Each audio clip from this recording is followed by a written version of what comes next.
ఇప్పుడు వరకు దేవుడు నాకు తోడుగా ఉండి పాటల్లో మరి ఆరాధన క్రమంలో తోడుగా ఉన్నందుకు దేవుడికి స్తోత్రాలు చెప్పుకుంటే అతి ముఖ్యమైన అంశంలో ప్రవేశించగా మనం కూడా దేవుని కొద్ది నిమిషాలు 5 నిమిషాలు ప్రతి ఒక్కరు కూడా నోరు తెరిచి దేవుని ఆరాధిద్దాం, దేవుని ప్రార్థిద్దాం. ఏమంటే ప్రభా వాక్యంలో మీరు తోడుగా ఉందని చెప్పి ప్రతి ఒక్కరు స్థుతించాలి, ప్రతి ఒక్కరు నోరు తెరవాలి, ప్రతి ఒక్కరు ప్రార్థన చేయాలి.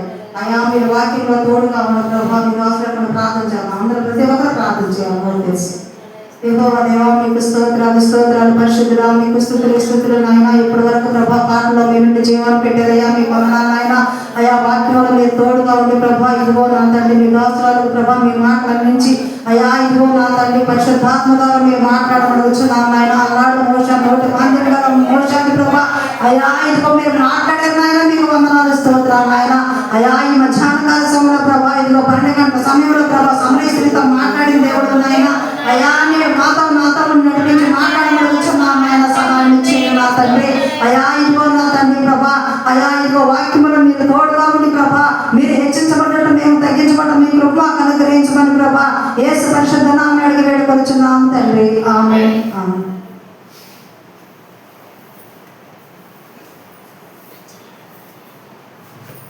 వాక్యంలో మనం చూసుకున్నట్టయితే పెళ్లి కుమార్తె సిద్ధపాటు గురించి మనం మాట్లాడుకుందాం. పెళ్లి కుమార్తె ఇప్పుడు మన అంశంలో పెళ్లి కుమార్తె సిద్ధపరచుకో. పెళ్లి కుమార్తె ఏ విధంగా పెళ్లి కుమార్తెను సిద్ధపరుస్తారు? మనం ఎందుకు చేసుకుంటాం?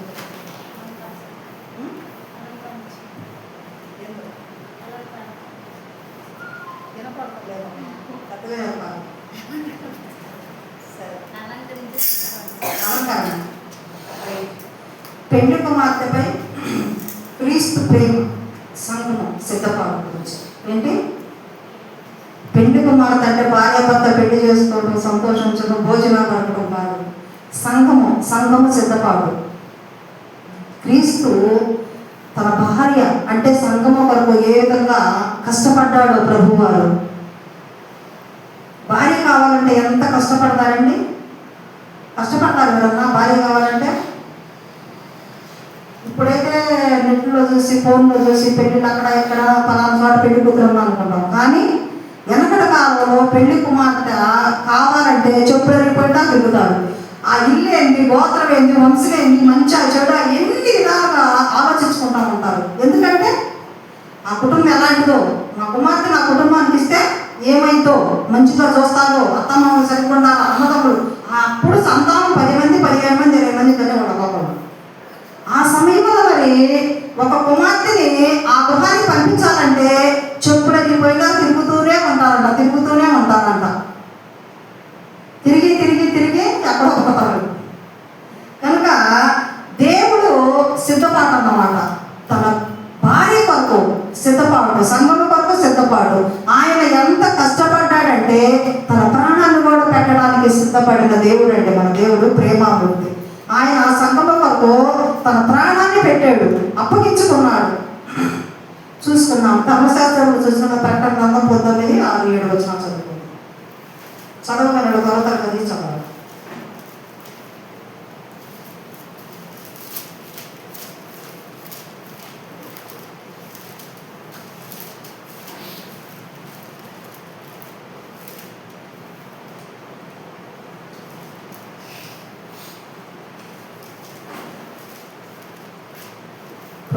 అధ్యాయం 6-7 వచనాలు.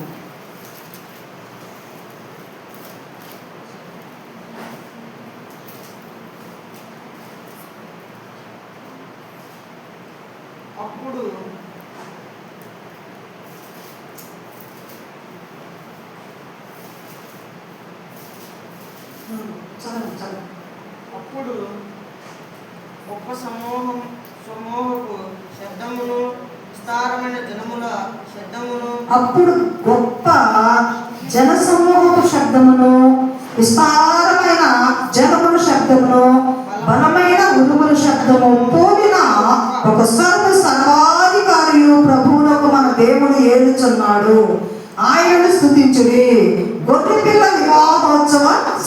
వచ్చినది. ఆయన భార్య తన్ను తాను సిద్ధపరచుకుని ఉన్నది కనుక మనం సంతోషించి ఉత్సహించి ఆయన్ను మహిమపరచుదమని చెప్పుకొని వింటుమే. ఏం చేశారండి ఇక్కడ? మహోన్నత మహాపరిశుద్ధుడైన మా ప్రభా, జీవాధిపతి దేవా, మీకు బంగారు పదవిగా ఆరాధిస్తున్నాను ఆయన. అయా గొర్రెపిల్ల మహోత్సవం వివాహ సందర్భం వచ్చిందని సిద్ధపాటు కలిగి ప్రభా జీవిస్తున్న విధానం బట్టి మీకు వందనాలు ఆయన. అయా మీ లేఖనాల ద్వారా మాట్లాడుతున్న విధానం బట్టి ప్రభా, అయా మీ మాటలు ప్రభా మా నోటించను నా తండ్రి. మేమేం మాట్లాడాలో మాకై తెలియదు కనుక నా తండ్రి, అనేక మంది ప్రభా ఈ మైకు శబ్దం ద్వారా ఆకర్షించబడినట్లు ప్రభా మీరు మాట్లాడండి అయ్యా. మీరు మాట్లాడితే వింటారు నాయన. అయ్యా ప్రతి ఒక్కరు కూడా ప్రభా అయ్యా మీ మాటలు వినాలని ఆశ కలిగి దగ్గర పట్టకు మీ కృప అనుగ్రహించమని మీరే మాట్లాడే ఘనత మహిమ ప్రభావాలు పొందమని యేసుని నామమున అడుగుచున్నాము తండ్రి. ఆమేన్.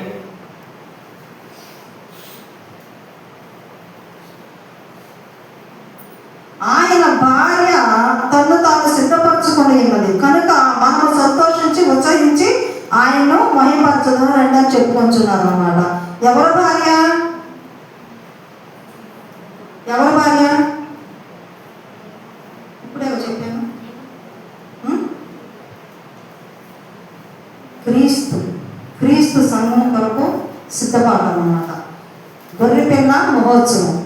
గొర్రెపిల్ల అంటే ఎవరు? దేవుని యొక్క గొర్రెపిల్ల. ఏ ప్రభు తండ్రి యెహోవా దేవుడు తన కుమారుడు పంపించాడు మన కొరకు. దేనికి? తన ప్రాణాన్ని పెట్టి నరగడానికి, విరగొడటానికి ఆయనకి ఇష్టమైంది కనుక తన కుమారుడు పంపించున్నాడు. ఎందుకు? సిద్ధపాటు. మనం సిద్ధపడటం కొరకు. మనం ఏం చేస్తున్నాము? మనం కరెక్ట్ అయిన మనం సరైన పాయింట్లో ఉన్నామా? మరి మనం సిద్ధపాటు కలిగి ఉన్నామా?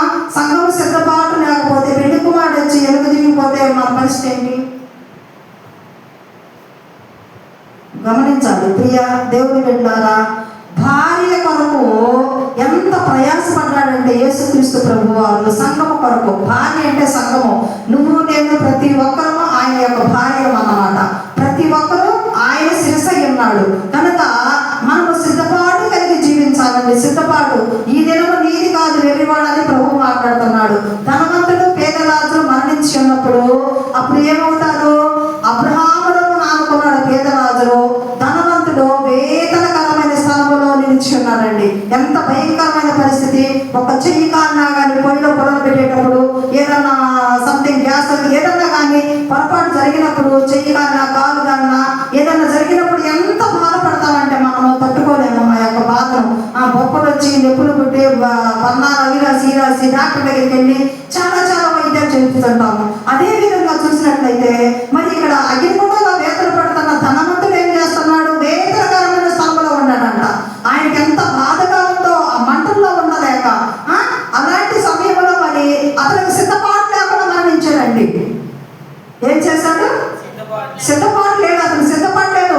మరి ధనవంతుడు పేదరాజు ఇంటి ఎదురు వచ్చి మరి సంగీతాలతో పాటలు పాడుకుంటా దేవుని స్తుతించి మహింపరుస్తూ ఉన్నప్పుడు కూడా మరి ఏంటి ఇతను ఇట్లా అన్నం తింటానికి కూడా లేని సమయంలో నా వాకి ఎదురు వచ్చి ఈ విధంగా వేదన పడుతున్నాడే, ఇతను పాడే పాటలు ఏంటి, ఇతను స్తుతించే దేవుడు ఎవరు అనేది అతని కళ్ళు తెరవపడలేదండి. ఎందుకంటే అతను ధనములో ఉన్నాడు, ధనాపేక్షలో ఉన్నాడు, అతనికి మారు మనసు లేదు, మరి రక్షణ లేదు అతనికి. అలాంటి సమయంలో మరి అతను గ్రహించలేకపోయాడండి. అతని కళ్ళు కప్పబడి ఉన్నవి. అదే మనం కొరింథీ పత్రిక 4:4 చూస్తున్నట్టే యుగ సంబంధము క్రీస్తు యొక్క ప్రకాశము ప్రకాశించుకున్న నిమిత్తము యుగ సంబంధమైన దేవత అవిశ్వాసులైన వారి మనోరథులను గుడ్డితనం వరకు చేస్తుంది. ఆ గుడ్డితనంలో జీవించండి మన సహోదరుడు ఎవరు? ధనవంతుడు.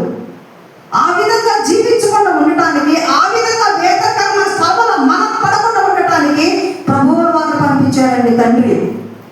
మన కొరకు సిద్ధపాటు కలిగి ఉంటాం. మన కొరకు మన పాపాలు విడిచిపెట్టి మన బ్రతుకులు మార్చుకొని, రోత బ్రతుకులు మార్చుకొని సిద్ధపాటు కలిగి పెండి ఎందుకు ఏ విధంగా వెళ్ళాలి? మరి పెండి వస్త్రాలు లేక వెళ్ళినప్పుడు వాళ్ళు తీసుకెళ్ళి ఎక్కడేశారు? చీకటిలో పడేశాడు. మరి నా సహోదరుడా, పెండి వస్త్రాలు లేక నువ్వు ఇందులోకి ఎలా వచ్చావు ప్రవేశించాలన్నప్పుడు మరి తన యొక్క కాళ్ళు చేతులు కట్టి చీకటి గదిలో పడేశాడు. అదేవిధంగా అతనికి సిద్ధపాటు లేదు. మరి పెండి కుమారుడికి మరి పెండి కుమార్తె దగ్గరికి వచ్చేటప్పుడు ఎలా రావాలి? చక్కగా అలంకరించుకొని పెండి వస్త్రాలు ధరించి మరి మంచి మంచి వస్త్రాలు వేసుకొని పెండి కుమారు దగ్గరికి రావాలి. మరి అతను సిద్ధపాటు లేకుండా వచ్చాడండి. దేవుని తెలుసుకోకుండా వచ్చాడు. దేవుని రాజ్యం ఉంది, మరి ఆ రాజ్యానికి నేను వారసుని కావాలి.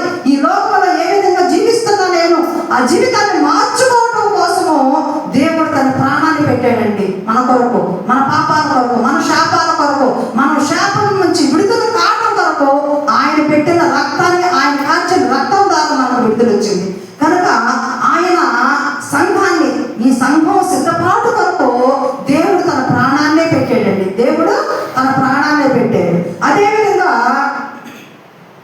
భార్య కొరకు ప్రయాసపడినటువంటి దైవజనులు మరి ఎంతో మంది ఉన్నారండి.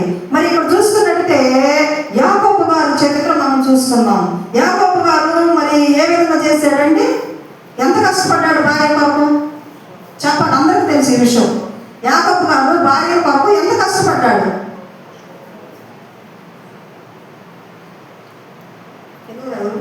అందరికీ తెలుసు అన్నమాట. ఏమేమి చేశాడు?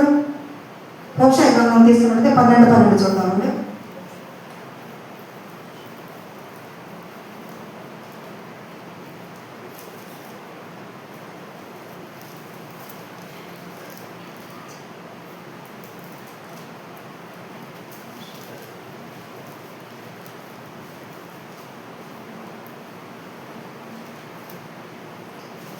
హోషేయ గ్రంథం 12 యాకోబు తప్పించుకొని సిరియా దేశంలోనికి పోయెను. భార్య కావాలని ఇశ్రాయేలును కొడుకు చేసెను. భార్య కావాలని అతడు గొర్రెలను కాచెను. ఒక ప్రవక్త ద్వారా యెహోవా ఇశ్రాయేలును ఐగుప్తు దేశంలో నుండి రప్పించెను. ఎవరి ద్వారా రప్పించాడు? ప్రవక్త ద్వారా. మరి ఇప్పుడు చూసుకున్నట్లయితే యాకోబు గారు ఎంత మోసం చేశాడు? అన్నను మోసం చేసి జ్యేష్ఠత్వాన్ని పొందుకున్నాడు. అన్న మరి అడవిలో మరి వేటాడి వచ్చేటప్పుడు కలిసిపోయి ఉన్నాడండి. అక్కడ ఒక తప్పు చేశాడు అన్నయ్య. ఆ తప్పు అంతా ఇప్పుడు చెప్పడానికి కుదరదులే కానీ అతను ఒక తప్పు చేశాడు. ఆ తప్పు అంతా అతను వేసారిపోయి తన ప్రాణము సన్నగిల్లిపోయి ఏం చేయాలో అర్థం కాక మరి బాధలో మరి ఆ వేదంలో వచ్చి లోపలికి వచ్చేసరికి వేడిగా మరి ఎర్రని చిక్కుడుకాయలు వండుతాడు తమ్ముడు అడుగుతాడు అన్నమాట. తమ్ముడు, నాకు కొంచెం ఆకలిగా ఉంది, కొంచెం అన్నం నాకు పెడతావా ఆ కోరేసి అంటే, నేను కోరేవాలంటే నీ జ్యేష్ఠత్వాన్ని నాకేమన్నాడు. చూసావా ఎంత? నువ్వు పెద్దవాడిగా పుట్టావు. నువ్వు పుట్టింది ఎవరు? తమ్ముడుగా పుట్టాడు. మరి అన్నయ్య ఏమన్నాడు? కొంచెం కూర పెట్టమంటే ఆకలి అయిన వాళ్ళకి అన్నం పెట్టాలా లేదా? కానీ ఇక్కడ సహోదరుడు ఏం చేశాడు? నీ జ్యేష్ఠత్వం ఇస్తే నేను పెడతానన్నప్పుడు తన జ్యేష్ఠత్వం, నేను ఎలాగో చనిపోతున్నా కదా, నాకు ఎందుకు ఇదంతా అని చెప్పేసి నా జ్యేష్ఠత్వాన్ని తీసేసుకోతాడని చెప్పేసి ఇచ్చేసి ఆ కూరను తీసుకొని తన యొక్క కడుపును నింపుకున్నాడండి. అట్లా నింపుకున్న తర్వాత మరి అన్నను మోసం చేశాడు యాకోబు. అక్కడ చేసి అంతటితో ఆగిపోయాడా? మళ్ళా తర్వాత ఏం చేశాడు? తండ్రి గారు మరి మరణ పడకల్లో ఉన్నప్పుడు ఆ మరణించబోయేటప్పుడు మరి పెద్ద కుమారుడు అంటే ఎంతో తండ్రికి ఇష్టము, చిన్న కుమారుడు అంటే తల్లికి ఇష్టము. ఆ సమయంలో తండ్రి పెద్ద కుమారుడు పిలిచయ్యా, నేను మరణించబోతున్నాను, నిన్ను దీవించి ఆశీర్వదిస్తానయ్యా, నువ్వు అడవికెళ్ళి వేటాడి నా కొరకు మంచి ఆహార పదార్థం తీసుకొచ్చి పెట్టాయా, నేను చనిపోతానని చెప్తాడు.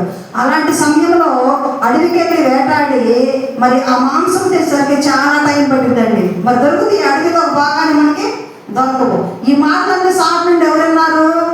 తల్లి రెప్పకండి. యాకోబు చెప్పిన మాటలన్నీ ఇసాక్ గారి భార్య రెప్పక ఆవిడండి. ఇది ఏం చేసింది?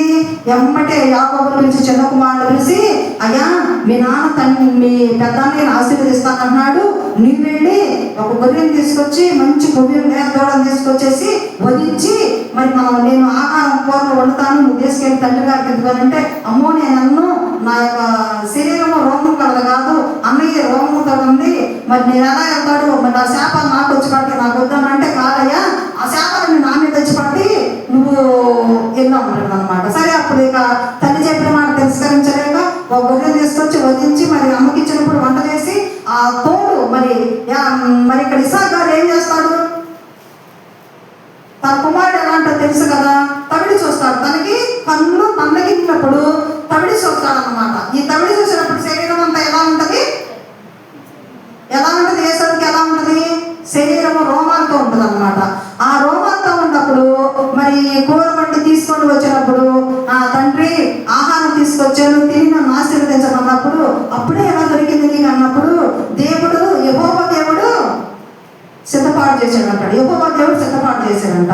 సరేనని చెప్పి రమ్మని చెప్పేసి తను తెచ్చిన ఆహారము తృప్తిగా తిని ఆశీర్వదిస్తాడు. ఆశీర్వదించాడు ఎలాగానే అన్నీ చేస్తాడు.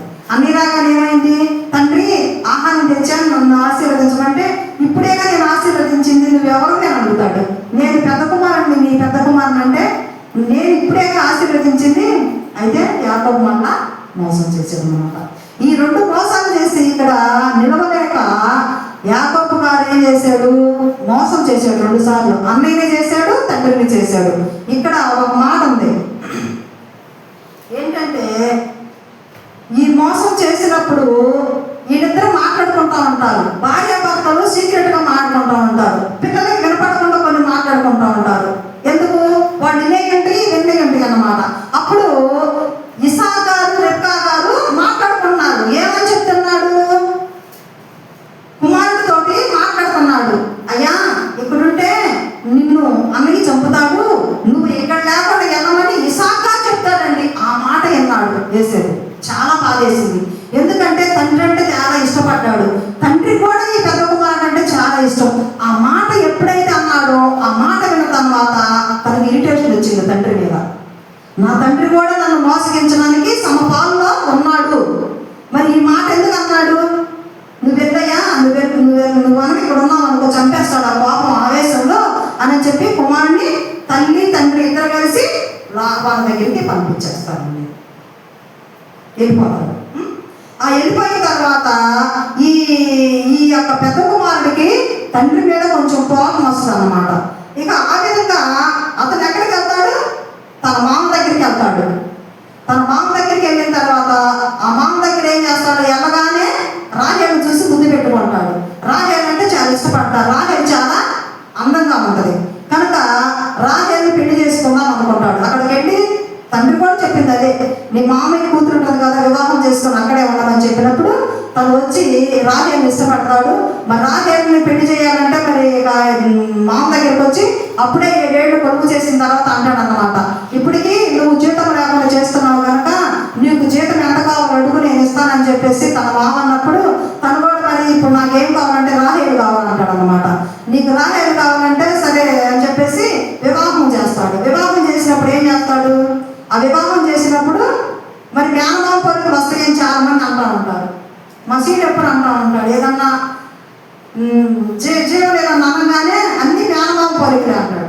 అదే విధంగా ఇక్కడ ఏమన్నాడంటే, మరి ఈ మేనమామ కూడా మేనమామ పరుకులు ఉన్నాయి కాబట్టే ఈ మోసకరమైన జీవితం ఈ మేనలుడికి వచ్చింది. ఎవరికి? యాకోబు గారికి. రెబ్కా యొక్క సహోదరుడే కదా అతను, కనుక తనకు వచ్చిందంటే మేనమామ పోలికలు వచ్చినాయి అన్నమాట. ఆ విధంగా మరి అక్కడ ఏం చేశాడు? ఆయన కూడా మరి ఆ రాత్రి మరి వివాహం అయిన తర్వాత తన గదిలోకి పంపించినప్పుడు తన పెద్ద కుమార్తెను పంపిస్తాడు. తను ప్రేమించింది ఎవరిని? రాహేలుని ప్రేమించాడు. పంపించింది ఎవరిని? లేయాని పంపించాడు. లేయా కుసిగడ్డది, జబ్బు కడ్డ అన్నమాట. అయితే ఆ వంట ఇతనికి ఇష్టం లేదు. తెల్లారు చూసరికే ఏమో కాదు ఆమె అయింది. అప్పుడు అంటాడు మాయ దగ్గరికి వెళ్ళి, యుద్ధం చేయబాక, నువ్వు నన్ను మోసం చేశావంటే మా దేశ సంప్రదాయ ప్రకారం పెద్దవాళ్ళకి వివాహం కాకుండా చిన్నవాళ్ళకి చేయడానికి వీలు లేదంటాడు అన్నమాట. ఆ సమయంలో మళ్ళా కొలువు చేయమంటే మళ్ళీ 7 ఏళ్ళు మళ్ళీ కొలువు చేస్తాడు రాహేలు కోసం. ఇంకా ఆ విధంగా అన్ని సంవత్సరాలు మళ్ళీ చేసిన తర్వాత తన యొక్క చిన్న కుమార్తెను కూడా మామయ్య ఇచ్చి వివాహం చేస్తాడు. వివాహం చేసిన తర్వాత తను ఎన్నోసార్లు తన ఉద్యోగాన్ని, తన జీతాన్ని మారుస్తూ ఉంటాడు. ఈ గొర్రెలను మారుస్తూ ఉంటాడు. ఎందుకంటే ఈ యొక్క యాకోబు యొక్క దీవెనలు ఎక్కువైపోతే, ఆశీర్వాదం ఎక్కువైపోతాను. ఈ యొక్క సంతతి ఏంటి? ఈ గొర్రెలో మేకలు ఇవన్నీ విస్తరించిపోతా ఉంటుంది అన్నమాట. నీకు ఇంత తీసికెత్తా అన్నాను, ఈ గొర్రెలో మచ్చల సార్లు కదా ఎన్ని నీ నాయన అట్లా పంచుకొని తన జీతాన్ని మారుస్తూ ఉంటాడు. ఇతను ఇంకా ఆఖరికి దేవుడు దర్శిస్తాడు యాకోబు గారిని. దర్శించినప్పుడు మరి ఆ దర్శించిన సమయంలో ఇక ఇక్కడ సమయం అయిపోయింది నీది, మన తిరిగి నీ స్వదేశానికి వెళ్ళమని ప్రభువు చెప్పినప్పుడు మొత్తం తట్టా బొట్టా కట్టేసేసి భార్యను తీసుకొని మరి ఇద్దరు, మరి లేయాకి ఒక దాసి ఇచ్చాడు, మరి రాహేలుకి ఒక దాసి, ఈడ కూడా పిల్లలు అన్నారనమాట. ఈడందరూ కలిసి మరి వెళ్ళిపోతారనమాట. మరి ఇక్కడ మళ్ళీ మోసం చేస్తాడు మామయ్యకి చెప్పకుండా వెళ్తాడు, ఏమన్నా అంటాడు ఏదని చెప్పేసి. ఆ విధంగా ఇక్కడ మామయ్య దగ్గర వచ్చి మోసపోతాడు. మరి మామయ్యని మోసం చేసి మరి స్వదేశానికి వస్తాడు అనమాట. ఈ విధంగా తన భార్యల కోసం ఎన్ని సంవత్సరాలు 14 సంవత్సరాలు సేవ చేశాడండి మామయ్యకి. తన భార్యల కొరకు చేశాడా లేదా సేవ? ఎంత కష్టపడ్డా ఏమంటాడంటే యాకోబు గారు, ఎండకెండాడు, వానక తడిసాడు, మరి తన గొర్రెలు మరి పుల్లు సింహాలు పడినప్పుడు తన యొక్క వాటాలోనే మరి ఆ యొక్క చనిపోయిన వాటికి పాలుగా పెడతాడన్నమాట. మరి అలాంటి సమయంలో ఎంతో కష్టపడి మరి భార్యను సంపాదించుకుంటాడు యాకోబు గారు. యాకోబు గారు అంటే ఏంటి? పుట్టకతోటే పుట్టుకలోనే తల్లి గర్భంలో ఉండగానే యాకోబు గారిని దేవుడు ఏర్పరచుకున్నాడు. పెద్దవాడు చిన్నవాడికి దాసుడు అవుతాడని అప్పుడే చెప్పాడు దేవుడు. మరి అలా మోసం చేసినా కానీ ఆ మోసకరమైన జీవితం జీవించే యాకోబును దేవుడు ప్రేమించాడంటే తల్లి గర్భంలోనే ఏర్పరచుకున్నాడండి. ఇవాళ మరి మనం ఉన్నామంటే తల్లి గర్భం నుంచి బయటకు వచ్చిన తర్వాత ఎన్ని అక్రమాలు, ఎన్ని పాపాలు, ఎన్ని దోషాలు, పాపములోనే పుట్టేనని చెప్పి దావీదు మహారాజు మాట్లాడుతున్నాడండి లేఖనాల్లో. పాపములో పుట్టిన వాడిని, పాపంలో నా తల్లి నన్ను గర్భంలో ధరించిందని మాట్లాడాడు అనమాట. మరి ఎంత పాపం చేశాడు? అదే విధంగా చూస్తున్నట్టయితే మరి న్యాయాధిపతులు 1:13-14 వచ్చిన చదువుకున్నాం.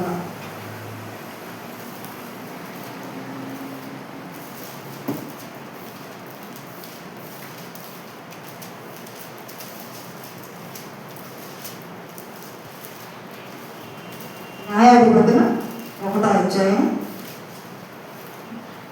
13-14. కాలేబు తమ్ముడైన కనాజు కుమారుడు ఒత్నియేలు దాన్ని పట్టుకొనిన కనుక కాలేబు తన కుమార్తె అయిన అక్కసాను అతనికి ఇచ్చి పెళ్లి చేసెను. ఇక్కడ కాలేబు గారు యెహోషువని దేవుడు ఏర్పాటు చేస్తున్నాడండి. అది అందరికీ తెలుసు. ఈ కాలేబు యెహోషువ ఇద్దరు చాలా దోస్తిగా చాలా కలిసి ఉండేవాడు అనమాట. అలాంటి సమయంలో యెహోషువని దేవుడు ఏర్పాటు చేస్తున్నాడు. ఈ కాలేబు ఏం చేస్తాడు?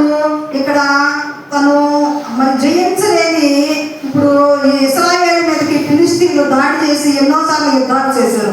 ఆ సమయంలో ఈ యొక్క దేశాన్ని మరి దాన్ని కనుక జయించగలిగితే నా కుమార్తెని ఇస్తానని చెప్పేసి మాట్లాడినప్పుడు కాలేబు చెప్పినప్పుడు ఈ వార్త విన్నప్పుడు తన యొక్క అన్నయ్య కుమారుడు ఒత్నియేలు దాన్ని పట్టుకొని జయించి ఈ అక్కసాన్ని పెళ్లి చేసుకుంటాడు. మరి ఎంత కష్టపడ్డాడని తన భార్య కోసం. ఒత్నియేలు కష్టపడ్డాడా లేదా?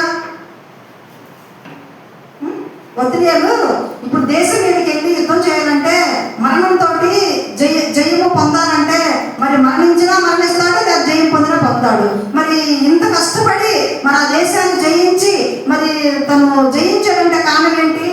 తన కుమార్తెను చేసుకోవాలని అతనికి ఆశ కలిగింది. తన భార్యను సంపాదించుకోవాలి. మరి క్రీస్తు ప్రభువు వారు ఏ విధంగా సంఘాన్ని సిద్ధపాటు చేశాడో మరి సాదృశ్యంగా యాకోబు గారు మరి తన భార్య కొరకు మరి ఎంత కష్టపడ్డాడో దేవుడి గర్భంలో ఉండగానే తను మరి దేవుడు ఏర్పాటు చేసుకున్న బిడ్డండి. దేవుడికి సాదృశ్యంగా ఉన్నాడు యాకోబు గారు. అదేవిధంగా మరి ఈ ఒత్నియేలు కూడా మరి ఎంత కష్టపడి తన భార్యను సంపాదించుకున్నాడో చూడండి. భార్య కోసం చాలా కష్టపడ్డవారు ఉన్నారు బైబిల్లో. ఇంకొక విధంగా చూసినట్లయితే దావీదు గారి గురించి మనం చూసుకుందాము. దావీదు గారు ముందు ఫస్ట్ రాజాలు మనకి ఇశ్రాయేలు రాజాలు ఫస్ట్ చాలాసార్లు చెప్పాడు అయ్యగారు మీకు. ఎవరు?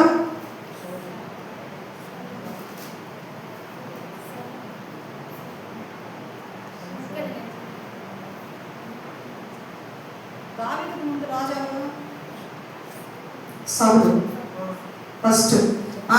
ఆ సౌలు మహారాజు ఈ యొక్క దావీదుని ఎన్నో మరి ఫస్ట్ ఏమంటాడు? మరి ఫిలిష్తీయుల మీదకి యుద్ధానికి పోయి 200 ముందోళ్ళు తెచ్చి ఇచ్చినట్టయితే నా కుమార్తెని 100 అంది. ఫస్ట్ 100 ముందోళ్ళు తెచ్చి నాకు ఇచ్చినట్టయితే, అంటే వాళ్ళ యొక్క తల్ల అన్నమాట. ముందోళ్ళు అంటే ఏంటి? వాళ్ళ తల్లు 100 తల్ల తెచ్చి నాకు ఇచ్చినట్టే నా కుమార్తెని ఇచ్చి వివాహం చేస్తాను ఆ యొక్క జయించి వచ్చిన వాళ్ళకి అని చెప్పి అన్నాడు అనమాట. ఆ మాట కోసము తన భార్యను సంపాదించుకోవాలని దావీదు గారు ఏం చేస్తాడు? కష్టపడి ఆయన 100 చెట్లు 200 కొట్టుకొని తీసుకొస్తాడండి.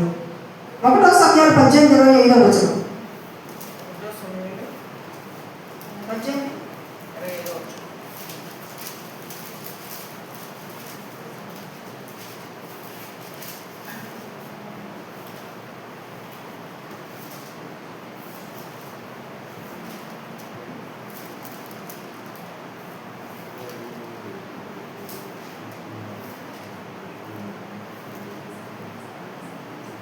చదవాలి.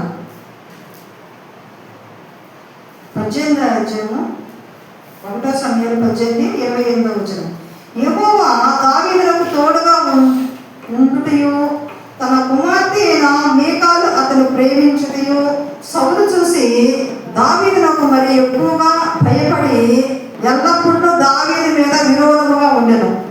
ఈ ఫిలిష్తీన్ను చంపాలని చెప్పేసి ఒక మరి మాట్లాడతాడు. ఇప్పుడు సౌలు గారు ఏం చేస్తాడు, ఫిలిష్తీన్ల మీదకి వెళ్ళి 100 తలలు తీసుకొని వచ్చినట్టే నా కుమార్తెని ఇస్తాడు అని మరి ప్రకటన చేస్తాడు అనమాట. ఆ ప్రకటన విన్నప్పుడు భార్య కోసం తన ప్రాణాన్ని కూడా త్యాగం చేసి, ఫిలిష్తీన్ అంటే చాలా మంది, 100 మంది, వేల సంఖ్యలో లక్షల మంది ఉంటారండి. ఇక్కడ సైన్యం లేదు సౌలు గారికి. ఆ సైన్యం లేనప్పుడు ఇతడు మరి యెహోవా యుద్ధం యెహోవాదే అని ప్రతి విషయంలో దేవుడు నాకు తోడై ఉన్నాడని మరి తను ఏం చేశాడు, సింహాన్ని మరి గుండ కాసుకున్నప్పుడు కొండ మీదకి వెళ్ళి అడవుల్లో పెద్ద పుళ్ళు మరి అనేకమైనవి మరి ఉంటాయి కదా, తోడేళ్ళ వెళ్ళి కూడా మరి ఈ గొర్రెలు తినేటప్పుడు తన బలాన్ని యెహోవా దేవుడి యొక్క బలముతోటి అతను జయించి మరి ఈ యొక్క గొర్రెలు కాస్తూ ఉండేవాడు. అలాంటప్పుడు సింహాన్ని కూడా చంపాడని అతను ఎంతో బలము కలిగి, ఎవరిచ్చాడు బలము, యెహోవా దేవుడి బలం ఇచ్చాడు. అందుకని చెప్పేసి తనకి యుద్ధం రాకపోయినా కానీ యుద్ధం యెహోవాదని తన భార్యను సంపాదించుకున్నటకు తను ఎక్కడికి వెళ్ళాడు, ఫిలిష్తీయుల మీదకి యుద్ధానికి వెళ్ళాడు. యుద్ధానికి వెళ్ళి వాళ్ళ తరుణులతో 200 తరుణులతో ముందోడు తెచ్చి అతను ముందు పెట్టాడు అనమాట.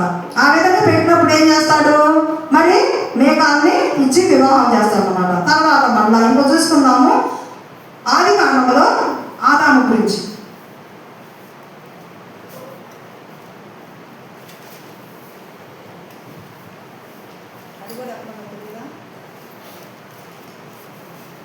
ఆదికాండము 2వ అధ్యాయము 29.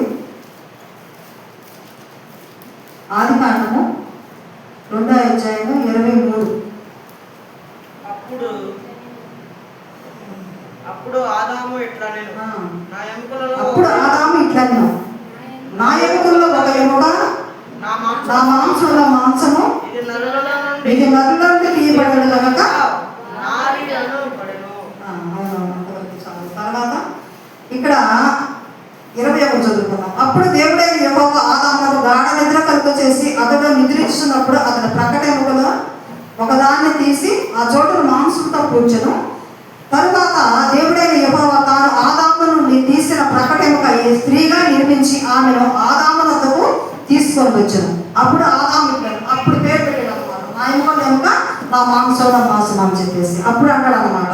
అసలు ఫస్ట్ మరి ఆదాము గారు మరి అప్పుడు ఫస్ట్ ఆపరేషన్ చేసింది ఎవరికి, దేవుడు ఆదాము గారికే చేశాడు ఆపరేషన్. ఎట్లా చేశాడు మరి, ఇప్పుడైతే డాక్టర్లు అనస్థీషియా ఇచ్చి అదే మొత్తం అందించి మరి ఆపరేషన్ చేస్తారు. కానీ దేవుడు ఏం చేశాడు, యెహోవా దేవుడు మొత్తం మంది లేకుండానే తన నోటి మాటల ద్వారా తన చేతులతోటి ఆదామునకు గాఢ నిద్ర కలుగ చేశాడు. మరి ఒక్కొక్కసారి అనస్థీషియా ఇచ్చినప్పుడు గాఢ నిద్రలోకి వెళ్ళిపోతారు, అవునా కాదా? అనస్థీషియా మొత్తులో ఉన్నప్పుడు ఆ మొత్తులో ఒక్కొక్క ప్రాణం పోయింది కదా. అలాగా మరి ఇప్పుడు ఈ గాఢ నిద్ర కలుగ చేసినప్పుడు తన ప్రాణం కూడా పోతే ఏం చేస్తాడు ఆదాము? అక్కడ ఉంది ఎవరు, దేవుడి సన్నిధిలో ఆపరేషన్ జరిగిందండి. తన మాంసంలో మాంసం కనుక అవ్వని ఎముకలో ఎముక, నా మాంసంలో మాంసం నారి అని పిలిచాడు. మరి ఎంతో కష్టపడి ఆ అవ్వగారికి మరి తన పక్కన పెట్టినప్పుడు చాలా మోసకరమైన జీవితం జరిగింది. కానీ ఇప్పుడు భార్య కొరకు తను కూడా ప్రాణత్యాగం లాంటిదే. ఇక్కడ గాఢ నిద్ర కలుగ చేస్తే గాఢ నిద్రలోకి పోయిన వారు తిరిగి వస్తారో లేదో కూడా తెలియదు అనమాట. అట్లా ఆదాము గారు కూడా గాఢ నిద్ర కలుగ చేసి యెహోవా దేవుడు తను ఏం చేశాడు, ఆపరేషన్ చేశాడండి. తర్వాత చూసుకుందాం. మనం చూసుకున్నట్లయితే హోషేయ 2:19.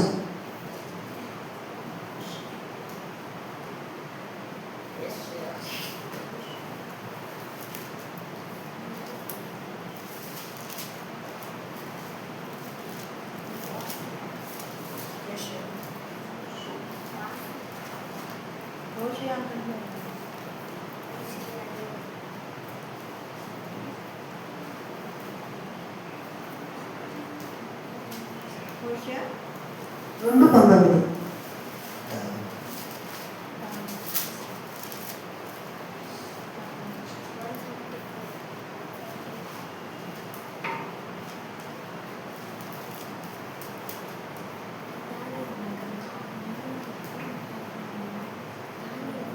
Page number 7:45. 7:45.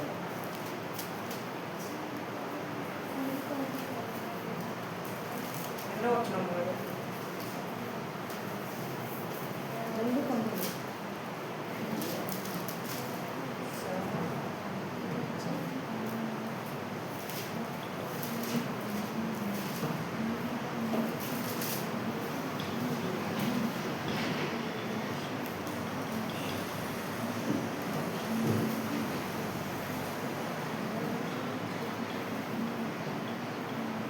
2:19. హోషేయ, నీవు నిత్యము నాకుండునట్లుగా నేను నీతిని బట్టి తీర్పు తీర్చడం వలన దయాదాక్ష్యము చూపడం వలన నిన్ను ప్రధానము చేసుకుంటున్నాను. నీవు యెహోవాను ఎరుగునట్లు నేను నమ్మకమును బట్టి నిన్ను ప్రధానము చేసుకుందును. ఏమన్నాడు ఇక్కడ? నిత్యం ఉండాలంట. నిత్యం ఎవరుంటారండి? ఎవరుంటారు నిత్యము? భార్య భర్త కోసం, భర్త భార్య కోసం ఉంటారు. ఇంకా చూసినట్లయితే వీళ్ళందరిని మించింది ఎవరి? దేవుడి ప్రేమ. దేవుడి ప్రేమ. దేవుడు ఎప్పుడూ నిత్యము ఉంటాడు అన్నమాట. ఇక్కడ ఏమంటున్నాడు ప్రభువు వారు? ఇక్కడ యెహోవా దేవుడు ఏమన్నాడు? నీవు నిత్యము నాకుండునట్లుగా నేను నీ నీతిని తీర్పు తీర్చుట వలన దయాదాక్షిణ్యములు. దేవుని యొక్క దయ మీద, దేవుని యొక్క దయాదాక్షిణ్యం మీద మనం ఆధారపడి ఉన్నామండి. ఆయన దయ చూపిస్తే తప్ప మనం దేనికి కూడా పనికిరాము. ఆయన మరి మనకు ప్రధానము చేసుకోవాలి అంటే, మనము ఆయన ప్రధానం అవ్వాలంటే, మరి ఆయనకి మనము పెళ్లి కుమార్తెగా సిద్ధపడాలంటే ఆయన ఇష్టపడాలి. ఫస్ట్ ఏం చేయాలి? ఫస్ట్ ఇష్టపడాలి. పెళ్లి కుమారుడు పెళ్లి చూపుడికి వెళ్ళినప్పుడు మరి అమ్మాయి నల్లగా ఉందా, ఎర్రగా ఉందా ఎక్కడే చెప్పుకొని పోతారు. అమ్మాయి బాగుందని చెప్పి తల్లిదండ్రులు పొడుగు తీసుకొని పోతారండి పెళ్లి చూపుడికి వెళ్ళినప్పుడు. మరి ఏం జరిగింది అక్కడ? పెళ్లి చూపుడికి వెళ్ళినప్పుడు అమ్మాయిని అబ్బాయిని చూసుకోండి అయ్యా అంటారు. అది చూసుకున్నప్పుడు ఇష్టపడాలిగా పెళ్లి కుమారుడు. అమ్మాయి నల్లగా ఉంది నాకు వద్దు అంటాడు, అమ్మాయి ఎర్రగా ఉంది కానీ సన్నగా ఉంది వద్దు అంటాడు. కొన్ని ఎత్తు లేదు పొట్టి, ఇట్లా ఎన్నో సంథింగ్ ఉంటా ఉన్నాయి అన్నమాట. ఇవన్నీ కాకుండా మరి భర్త ఇష్టపడాలి. ఎవరు? దేవుడు తన యొక్క బిడ్డల కొరకు, సంఘం కొరకు, సిద్ధపాటు చేసి ఇష్టపడాలన్నమాట. ఆయనకి ఇష్టం కలిగి ఉండాలి మన మీద. వధువు ప్రధానం చేయాలంటే ఏం చేయాలి? ముందు ఇష్టపడాలి. ఇష్టం ఉండాలి. ముందు ఇష్టపడితేనే కదా తర్వాత వివాహం జరిగేది, ఎంగేజ్మెంట్ జరిగేది. ఫస్ట్ పెళ్లి చూపులు జరుగుతుంది. ఆ పెళ్లి చూపులు జరిగినప్పుడు ఏమవుతుంది? ఆ అమ్మాయి అబ్బాయి ఓకే అన్నారు, మనం లగ్గాలు పెట్టుకున్నాము, తల్లిదండ్రులు మాట్లాడుకుంటారు. అట్లాగనే ఇక్కడ పెళ్లి కుమారుడు పెళ్లి కుమార్తెను ఇష్టపడాలి. ఆ ఇష్టపడ్డప్పుడు ప్రధానం చేసుకుంటాడు. ఏం చేస్తాడు? దేవుడు ప్రభువుల వారు యెహోవా దేవుడు ఈ సంఘాన్ని ఇష్టపడాలండి. ఇష్టపడేటట్లు తన కుమారుని పంపించి, తన కుమారుని నల్లగొట్టి సాదృశ్యంగా మార్చి భూలోకానికి రక్త మాంసములు కలిగి జీవించడానికి పంపించి తన కష్టాన్ని కూడా మరి చూస్తూ కుమారుడు కష్టపడుతుంటే ఏ తండ్రికి ఇష్టపడతాడు? ఆ పని కూడా తనే చేస్తాడు, తండ్రి గారే చేస్తాడు. ఇప్పుడు కుమారుడు మరి మొహం మీద కొట్టారు, గొడవలతో కొట్టారు, ఉండేసారు, వెనక నుంచి నేను ఎవరో కొనుక్కోమన్నారు. అలాంటి సమయంలో కూడా తండ్రి గారు ఏమన్నారు? యేసు ప్రభు వారు మీ కొరకు మీ బిడ్డల కొరకు ఏడవమన్నాడు కానీ నా కొరకు ఏడవమని చెప్పలేదు. నేను శివుని పోతున్నానమ్మ ఏడవను అన్నాడు ప్రభు అనలేదు. కనుక దేవుని బిడ్డారా, ఇక్కడ చూసుకున్నట్లయితే ఎంత కష్టమైన పనో. ఒక భార్య కొరకు సిద్ధపాటు, సంఘం కొరకు సిద్ధపరచడానికి ప్రభువుల వారు తండ్రి గారు కుమారుని పంపించాడండి భూలోకానికి. మరి ఇప్పుడు నువ్వు నేను సిద్ధపాటు కలిగి ఉంటున్నామా? ప్రధానము చేసుకోవటానికి ఆ దేవునికి మనం ఇష్టకరంగా ఉన్నామా? మన జీవితం కష్టంగా ఉందా? మనం ఏ స్థితిలో ఉన్నాము? ఇప్పుడు ప్రతి ఒక్కరు కూడా మనం ఆలోచించుకోవాలి. ఏంటి? మనము ఇష్టంగా ఉన్నామా దేవునికి?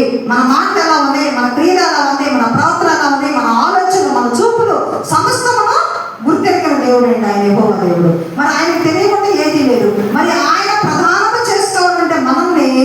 ఆయన ఇష్టపడాలన్నామండి. మనలో అప్పుడు ఏ క్రియలు ఉండాలి మనకి చెప్పాలి. ఇది కూడా లేదు. మంచి క్రియలు అంటే ఏంటి? మంచి క్రియలు అంటే ఏంటి?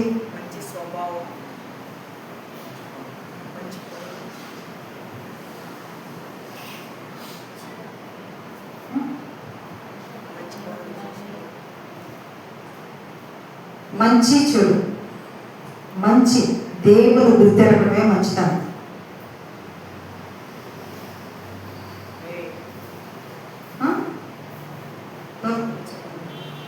మంచితనం అంటే ఏంటి? దేవుడికి గుర్తెరగాలి. యెహోవా దేవుడు మన దేవుడు ఉన్నాడు, దేవుని యొక్క భయభక్తులు కలిగి పెరగాలి. మళ్ళా దేవుని యొక్క పరిశుద్ధమైన విశ్రాంతి దినాన్ని మనము జ్ఞాపకం ఉంచుకోవాలి. నిర్మాకాండము 20:8 ఏమన్నాడు? విశ్రాంతి దినాన్ని జ్ఞాపకం ఉంచుకోమన్నాడు. ఈ కొన్ని క్రియలు ఉన్నాయి దేవుడికి ఇష్టపడటానికి. మనలో ఉండాల్సిన సద్భావాలు, క్రియలు ఏంటంటే ఇవన్నమాట. దేవుడు మనం గుర్తెరగాలి. ముందు ఫస్ట్ ఆఫ్ ఏంటంటే దేవుడు అని ముందు మనం తెలుసుకోవాలి. ఆయన మనం పూజించాలి. ఆ అర్హత మనకు ఉండాలి. అర్హత ఉండాలంటే మనం ఎలా ఉండాలి? పరిశుద్ధులుగా ఉండాలి.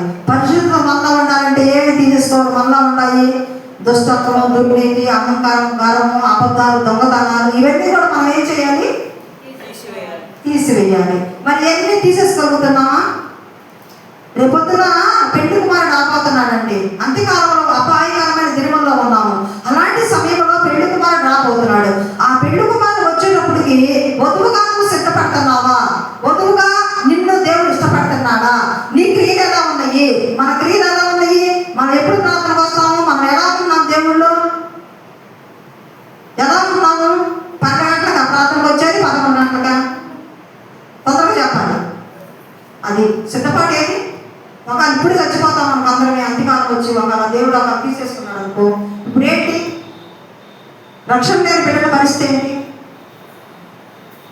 ధనవంతుడు ఏమయ్యాడు? వేతనకరమైన స్థలంలో భయంకరంగా వేతన పడ్డాడండి. ఆ బాధ పడలేము, అసలు తట్టుకోలేము. చిన్న ఏదైనా కాదేనే మనం ఎంత బాధపడ్డాము.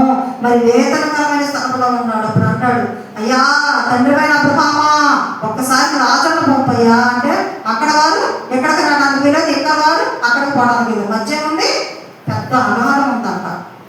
ఆ అగాధం నుంచి అటువారు ఇటువారు అంటారు. అంటే ఎంత భయంకరమైన స్థితిలో అనుకున్నారు. ఓకే లేదండి, ఆశామాషగా లేదు. భక్తి అంటే, ప్రార్థన అంటే, దేవుడు రాజ్యానికి వెళ్ళటానికి మనం అంత సులువుగా వెళ్ళటానికి కూడా లేదు. కాకపోతే ఎంతో కష్టం కాదు. మనం దేవుడు ఫస్ట్ నమ్మాలి. ఫస్ట్ దేవుడు నమ్మాలి. ఆయన విశ్వాసంతో ఆయన సన్నిధికి రావాలి. వచ్చిన తర్వాత క్రమం తప్పకుండా మర్యాదమైన క్రియలు మనలో అనుసరించాలి. మనలో ఉన్న క్రియలు, దుష్ట క్రియలు మనకి అంతకుముందు ఏముంది? లోకంలో ఉన్నామండి. లోకంలో ఉండేవి శరీరాశ, నేత్రాశ, జోబు, వీటన్నిటి కూడా తొలగించుకోవాలి. మనము తొలగించుకోకుండా, మారు మనసు లేకుండా మేము దేవుళ్ళలోకి వచ్చామండి, ఆదివారం ఊరికి వస్తున్నామండి, దశ భాగాలు పెడుతున్నామండి అని చెప్పి అంటారు. మరి ఇప్పుడు శాస్త్రం నీతి కంటే, పరిసయ్యుల నీతి కంటే నీ నీతి అధికము కాని ఎడల నీవు పరలోక రాజ్యం చేరలేవని ప్రభువు మాట్లాడుతున్నారు. మరి మనము మన నీతి ఎలా ఉండాలి? ఇప్పుడు అధికము కావాలి.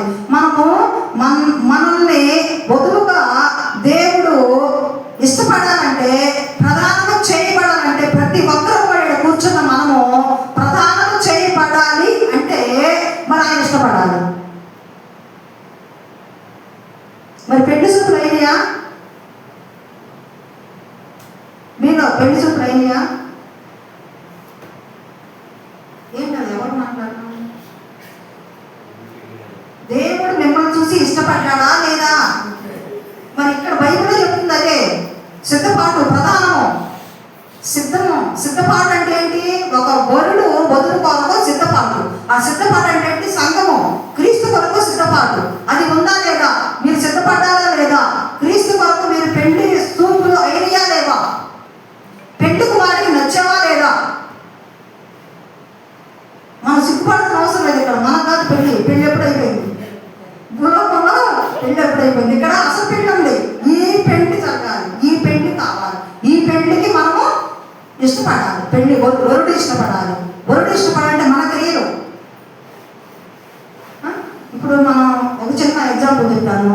మా పిల్లలు చక్కగా నీట్గా తెల్ల చొక్కా వేసి మరి బ్లూ నిక్కర్ వేసి చిన్న పిల్లలు పుట్టి అడుగులు వేసుకుంటా మరి స్కూల్కి ఫస్ట్ టైంలో పంపిస్తూ ఉంటాం. వాడు మామూలుగా వెళ్తాడు స్కూల్కి పోడు. ఆ కర్రటం ఈ కర్రటం ఆ పొట్టను మన జీవన కట్టేది ఆ కాలంలో కర్రీసిరేయను ఆ కాలంలో కర్రీసిరేసి జారి పట్టేవాడికి బురదలో పడతారు. వర్షాకాలం ఏముంటుంది ఎక్కువ బురద. ఆ బురదలో పడ్డప్పుడు అమ్మ నా కొడుకు బురదలో పడ్డాడు డబ్బా తెచ్చి ఇంట్లో పెట్టుకుంటాను. డబ్బా కట్ట మంచం మీద ఏం చేయాలి ఫస్ట్ ఏం చేయాలి? ఆడే పోతాం కాలం వడ్డీ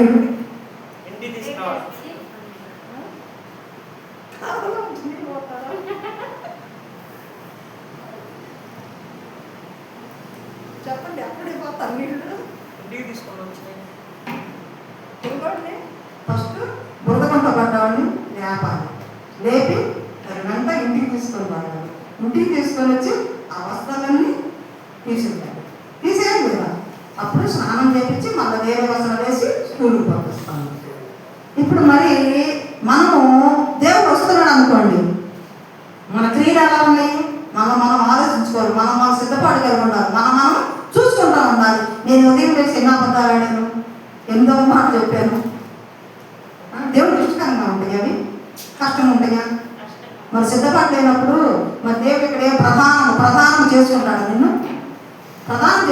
నిన్ను సిద్ధపాటు లేకుండా ప్రధానం అవుతా? మరి సిద్ధపాటు లేకుండా మనం ఏం చేయగలము? ఈ భక్తంతా ఎందుకు పల్లవ రాజ్యంలో వెళ్ళాలంటే తగ్గిగుణంలో పడాలి. ధనవంతుడి వల్లే పేదరాజులో ఉండాలనుకుంటున్నామో ధనవంతుడి వల్లే ఉండాలనుకుంటున్నాం. మనం ఎంత ఆశ రాజుల వల్ల ఉండాలి.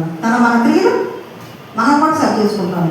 ఒక బురదకుంటలో పడిన చిన్న పిల్లోడిని మరి తన తండ్రి ఏ విధంగా శుభ్రపరుస్తుందో మనము శుభ్రపరచడానికి తండ్రి గారు ఈ భూలోకానికి వచ్చాడు. దేనికి వచ్చాడు? శుభ్రం చేయడానికి, మనల్ని పరిశుద్ధులుగా ఉంచడానికి, పరమందు మనం చేర్చుకోవడానికి ఆయన ఈ బురదలో ఉన్న, ఈ పాపంలో ఉన్న, నీచకరణ క్రియల్లో ఉన్న మనల్ని పరిశుద్ధులు పరచడానికి, పరిశుద్ధపరిచి సిద్ధపాటు చేసి తండ్రి వద్దకు తీసుకొని వెళ్ళటానికి ప్రధానము చేయాలి. అప్పుడు ఇష్టకరంగా ఉంటుంది దేవుడికి. ఎప్పుడుంటుంది ఇష్టకరంగా? అంతా శుద్ధి చేసుకున్న తర్వాత ఇష్టకరంగా ఉంటుంది అనమాట. విస్తారమైన సభ్యుడినా కానీ మురికిగొడ్డ వల్ల ఉంటుందంట. మన క్రియ ఎలా ఉంది? ఎంత సబ్బున్నా పెట్టుద్దు మురికిగొడ్డ వల్లే ఉంటుంది అంట. విస్తారమైన సబ్బులు పెట్టు మురికిగొడ్డ వల్లే ఉంటుంది. ఎప్పుడు దినదనం కడుక్కోవాలండి. ప్రభు కొరకు సిద్ధపాటు ప్రధానం చేయబడాలి. ఇందులో మనం కూర్చోవాలి. మరి పెళ్లికి వచ్చిన విందుకి వచ్చిన మరి ఒక అతను ఏమంటాడు, ఓ సహోదరుడా నువ్వు సిద్ధపాటు లేకుండా పెళ్లి వస్త్రాలు లేకుండా ఇంటికి ఎలా వచ్చావు అన్నప్పుడు మరి అతన్ని పండు కొరకునే చీకటి గదిలో పడేసాడు దేవుడు. మరి అదేవిధంగా మరి మనం పడమా? మనం సిద్ధపాటు కలిగి దేవుడి యొక్క భయభక్తులు కలిగి మరి భార్య కొరకు మనం చూసుకున్నట్టే యాకోబు గారు, యేసుక్రీస్తు ప్రభు, మరి ఆదాము, యెత్రియలు, మరి దావీదు, మరి వీళ్ళంతా కూడా మరి ఎంత కష్టపడ్డారో సామాన్యమైన విషయం కాదు. కష్టం ఎంత కష్టపడ్డారు? అంత కష్టపడ్డారు. ఇంకా లాస్ట్ గ్రంథం మనం చూసుకున్నాం. ఎస్తేరు గ్రంథం 2:15.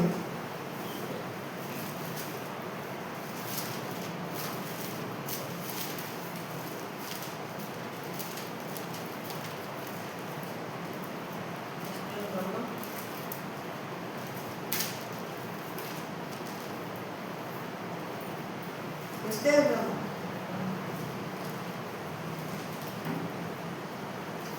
2:15.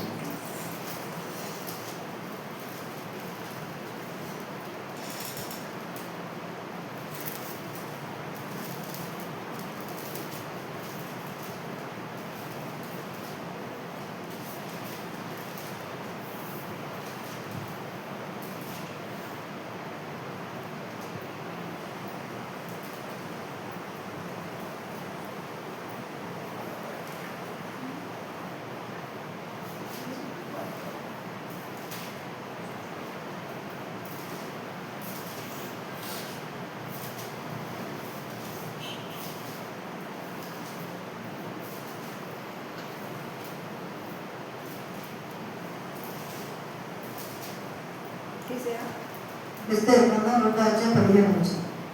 మొద్దుకై తన కుమార్తెగా స్వీకరించుకున్న తన పినతండ్రి అయిన అబీహాను కుమార్తెకు ఎస్తేరు రాజునకు వెళ్ళుటకు వంతు వచ్చినప్పుడు స్త్రీలను కాయు రాజు యొక్క షండుడైన హేగే నిర్ణయించిన అలంకారము ఆమె ఏమియో అలంకారం కాక మరి ఏమియో కోరలేదు. ఎస్టర్ గారు ఏం చేసింది? అసలు రాజుగారి దగ్గరికి వెళ్ళాలంటే 6 నెలలు అండి. రాజుగారి దగ్గరికి వెళ్ళాలంటే 6 నెలలు శుభ్రపరిచి మరి ఆమందులు రాసి ఈ తైలాలు రాసి ఆయన ఎంత అందంగా చేస్తారో. కానీ ముద్దుకై కుమార్తె తన సహోదరు కుమార్తె ఎస్టర్ గారు ఏం చేసింది? ఏది కూడా ఆశించలేదంట. రాజుగారి దగ్గరికి రాణిగారు రావాలంటే 6 నెలలు మరి తను శుభ్రపరచాలంట. ఏం చేయాలి? 6 నెలలు శుభ్రం చేసి మరి అన్ని నెలలు మరి తనని శుభ్రపరిచి అప్పుడు దాకా మరి రాజుగారు వేచి ఉన్నాడా లేదా? ఆయన ఎంత కష్టపడ్డాడు, ఎంత ధనం వెచ్చించాడు. ఆ క్రీములని ఈ క్రీములని మరి ఎన్నెన్నో తీసుకొచ్చి మరి రాణిగా మరి నేను ఇష్టపడాలి రాజుగారు, నేను కంట్లో పడాలి రాజుగారికి అని చెప్పి ఎంతో మంది మరి ఆ దేశంలో ఉన్న చాలా మంది అందగత్తెలు మొత్తం తీసుకొచ్చి అక్కడ పెట్టినప్పుడు మరి ఎస్తేరు గారు ప్రార్థనాపూర్వకంగా ప్రార్థనతో ఆ దేశానికి రాజుగా పోతే యూదులందరూ నశించిపోతారండి. మరి ఈ యొక్క ఎస్తేరు గారు ఏ అలంకరణ కూడా కోరుకోలేదు. దేవుని అలంకరణ అక్కడ హేగే తను సిద్ధపరిచే వాళ్ళని హేగే అంటారు అనమాట, నపుంసకుడు. అలాంటి హేగే తను సిద్ధపరిచింది ఏం కావాలో అదే రాజుగారు ఏదైతే ఇష్టపడతాడో ఆ హేగేకి తెలుసు. ఆయన సిద్ధపరిచిన దాన్ని తప్పితే వేరేది ఏం కూడా ఆమె ముట్టుకోలేదు, నాకు అవసరం లేదు అంతే. అతను సిద్ధపరిచిన తర్వాత అతను అలంకరించిన తర్వాత రాజు దగ్గరికి వెళ్ళగానే రాజుగారి యొక్క హృదయము తన మీద మనసు పడింది అనమాట. అట్లానే మరి తండ్రి గారికి మనం ఇష్టపడాలి, తండ్రి గారు మనం ఇష్టపడాలి. మరి ఇప్పుడు ఇక్కడ రాజుగారు ఏ విధంగా మరి ఇష్టపడ్డాడు ఎస్తేరు గారిని? ఎంతమంది అంతకుముందు ఎంతమంది అందంగా అవన్నీ అలంకరించుకొని ఇవన్నీ అలంకరించుకొని మరి వచ్చాయి. కానీ ఎవరిని రాజు ఇష్టపడ్డాడా? అనుషరాజు ఇష్టపడలేదు. ఎస్తేరు గారు మరి దేవుని దయ్యంతో మనుషుల దయ్యాలను వర్ధిల్లుతూ ప్రార్థన చేసుకుంటూ మరి దేవుని కృప పొందింది కనుక మరి ఆమె మరి ఏది అలంకరించిన అలంకరణ మాత్రమే మరి అలంకరించుకొని రాజుగారి దగ్గరికి వెళ్ళినప్పుడు రాజుగారి యొక్క మనసు దేవుని చిత్తానుసారం ఎస్తేరు కనపడింది అనమాట. ఆ విధంగా మనం కూడా అండి, మనం అలంకరణ ఏ విధంగా అలంకరించుకుంటే దేవుడు ఇష్టపడతాడు. అలంకరణ అంటే ఇక్కడ అర్థం ఏంటంటే మన యొక్క హృదయము మన ఏ తలంపుల్లో చెడ్డ తలంపుల్లో చెడు ఆలోచనతో హృదయం మరి మోసకరమైంది, ఘోరమైన వ్యాధి, పాపమనే వ్యాధి ఉందంట. అది మనకే అర్థం కాదు. నేను చాలా మంచిదాన్ని, నేను చాలా అందంగా ఉన్నాను, నేను దేవుడు మాట వింటున్నాను, అన్ని దేవుడి యొక్క విధులను అనుసరిస్తాను అనుకుంటాను, ఏది చేయలేము. ఒట్టిదే వెళ్ళి కూడా ఒట్టిది, ఇదంతా మోసకరమైంది అనమాట. కానీ హృదయం అంతా మోసకరం వ్యాధి కలిగి పాపం అనే వ్యాధి. ఈ వ్యాధిని పోగొట్టడానికి దేవుడు తన కుమారుడు పంపించాడండి. అతను మరి కష్టపడి తన రక్తాన్ని ప్రోక్షింపజేసి అప్పుడన్నా కాదు మనసు పొందుతారని బొర్రెలు అర్పించడం, మరి కోడెలను అర్పించడం, గొర్రెలను పొట్టేలను పావురాన్ని పాపం చేసినప్పుడు అది అర్పించాలి. పితల కాలంలో అప్పుడు అవన్నీ చేయలేక బాధపడుతున్నారని దేవుడు ఏం చేశాడు? తన ప్రియ కుమారుడే పంపించాడండి. మరి మనం సిద్ధపాటు కలిగి ఉండాలి. మరి ఎస్తేరు ఏ విధంగా మరి సిద్ధపరచబడి రాజు దగ్గరికి వెళ్ళింది, మరి యాకోబు గారు భార్య కొరకు ఏ విధంగా కష్టపడ్డాడు, మరి దావీదు మహారాజు ఎంత కష్టపడి 200 ముందోడు తెచ్చాడు. మరి అబ్రహాం గారు ఆయా గాఢ నిద్ర కలుగు చేసినప్పుడు తన భార్య కొరకు మరి ఆ విధంగా గాఢ నిద్రలోకి వెళ్ళాడండి. ఆయన ఎంత కష్టపడ్డాడు. మరి యాకోబు గారు చూసినట్లయితే భార్య కొరకు చాలా కష్టపడ్డాడు. అదేవిధంగా ఆఖరికి వచ్చి యేసుక్రీస్తు వారు కూడా సంఘము కొరకు సిద్ధపడగలిగి మనం సిద్ధపరచడానికి తండ్రి దగ్గరికి వెళ్ళాలంటే మధ్యవర్తిగా మనకు ఉన్నాడండి యేసుక్రీస్తు ప్రభు వారు. ఆయన మరి ఇప్పుడు పెళ్లి శుభ్రకి వెళ్ళేటప్పుడు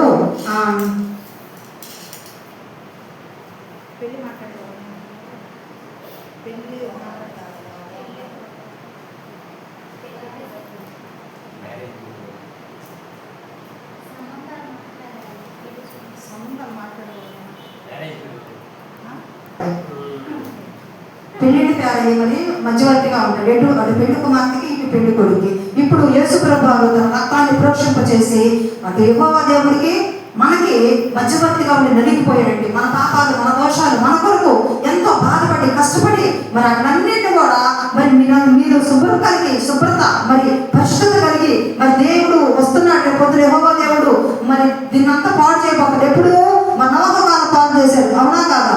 నోహ కాలంలో అంత పతనం అయిపోయింది, మళ్ళా జల ప్రళయం అయిపోయింది, మళ్ళీ అగ్ని ప్రళయం రాబోతుంది. ఏ ప్రళయం అంటారో దేవుడు తన యొక్క కోపాన్ని తన ఒకరితోనే మరి మన మీదకి రప్పిస్తాడో తెలియదు కనుక మనం సిద్ధపాటు కలిగి ఉండాలండి. మరి యెహోవా దేవుడి మధ్య మరి మన మధ్య యేసుక్రీస్తు ప్రభువారు ఎంత నలిగిపోతారో ఒకసారి మనం ఆలోచించుకోవాలి. సిద్ధపాటు, మన పెళ్లి కుమార్తెగా సిద్ధపడ్డామా, మన హృదయాలు దేవుడి తరపు తిప్పామా, మనం ఆలోచించుకోవాలండి.